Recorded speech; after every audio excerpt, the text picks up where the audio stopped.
Following the assassination of General Qasem Soleimani, Senator Bernie Sanders and Congressman Ro Khanna introduced legislation that would block funding for any military action in Iran without congressional approval. Meanwhile, tensions continue to worsen with Iran, with Tehran vowing to retaliate, sparking fears of another war. Here to discuss Senator Bernie Sanders on the conflict with Iran, as well as his presidential campaign, is Bernie Sanders' senior advisor and speechwriter David Sirota, friend of the show. Good to see you, sir. Thanks for having me. Welcome. Congratulations on your book, by the way. Thank you. We so much. appreciate Excited. that. Yes. Yeah, we are excited. We are very excited. Speaking of that, actually, so one of the things that we talk about here all the time, which is why isn't Bernie Sanders taking more of an attack against Joe Biden? He seems to have broken the seal on that. Let's take a listen. We'll get your reaction. Joe Biden voted and helped lead the effort for the war in Iraq, the most dangerous foreign policy blunder in the modern history of this country.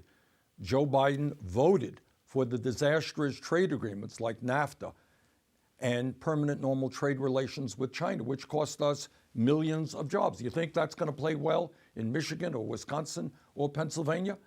You know, Joe Biden has been on the floor of the Senate talking about the need to cut Social Security or Medicare or Medicaid. Joe Biden pushed a bankruptcy bill, which has caused enormous financial problems for working families. That's a very, very strong contrast there with his record there, Dave. So why now, and what does that tell us about the Sanders campaign and their vision in their contrast as the race really narrows to two people?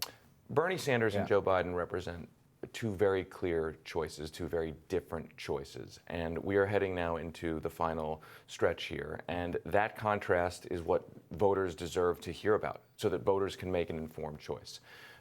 You just heard Bernie Sanders talk about the specific ways in which they contrast. These are not negative attacks. These are not personal attacks. Sure. These are the basic public record. And what you see is on the major issues of the day, decade after decade, Joe Biden has been on the wrong side of history. Joe Biden has sided with his big donors, for instance, in the credit card industry, the financial industry. He helped the Republicans, the Bush administration, ram the Iraq War resolution through the U.S. Senate, and he helped the Republicans stop Democratic amendments on that Iraq War resolution. And I think as we move into the final stretch here, you're going to hear Bernie Sanders talking more about that. And one of the things to remember is that, let's be clear, Joe Biden, when he was doing this, was working with the Republicans to thwart Democratic Party efforts. So repeatedly, you have Biden on the side of Republicans working against the Democratic Party. Yeah. One of the things that I find a bit perplexing is the Iraq War has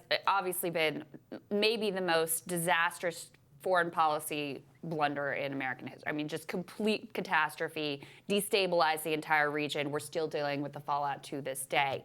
Hillary Clinton lost the primary to Barack Obama over her vote for the Iraq War, where Joe Biden was much more central to that vote. He was the chair of the Senate Foreign Relations Committee at the time, and as you pointed out, helped the Bush administration to be able to make the case to ultimately go to war. And yet, if you ask the Democratic primary electorate, Joe Biden is the most trusted in terms of foreign policy. Why do you think that is, and how do you change that? Well, look, you're right to say that Joe Biden played, and I want to be very clear about this, played a leadership role. He did. In leading the United States into the worst foreign policy debacle in modern history. That is a fact.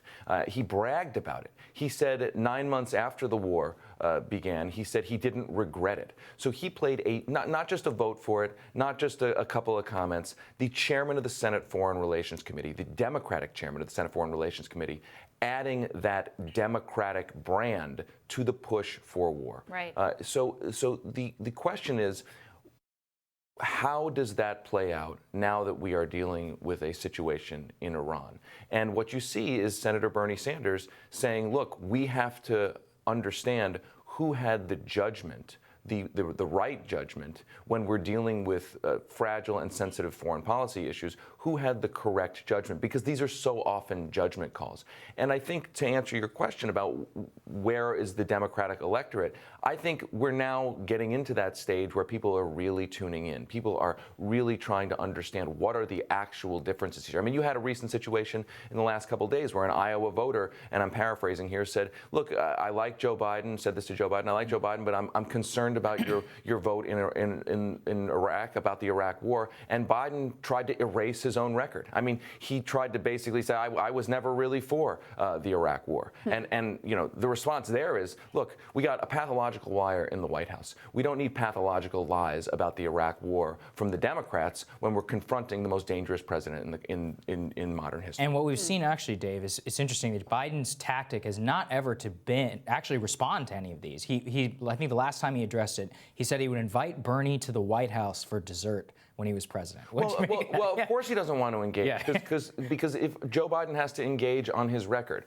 on repeatedly pushing Social Security cuts, on helping lead the United States into the Iraq war, on pushing a bankruptcy bill that made it harder for Americans to get out of their student debt, a bankruptcy bill that helped specifically his credit card industry donors. Joe Biden doesn't want to talk about that because that record is an embarrassing record. It's a bad record. It's not a working family's record. It's a record that Bernie Sanders has been fighting against and has been on the right side of history on. So Senator Sanders said this to Anderson Cooper. We've got a debate coming up. Is he going to say it to Biden's face? Well, look, he has said that he respects Joe Biden. They have been friends for a long time. He has periodically brought up this contrast. I expect that this contrast will be a central focal point as we come down the stretch here in, again, giving voters the ability to make an informed choice on the policy issues. Well, one way we know is that this is how the race is getting real. So, Dave, thank you so much for joining Always us. glad We to have you appreciate here. it. Thank you so much. Thanks for having me. Of course, always. Next on Rising, John Bolton agreeing to testify in an impeachment trial if subpoenaed. Will this move McConnell at all to call other witnesses? Our conversation with Democratic Coalition co-founder Scott Dworkin on all things impeachment. That is next.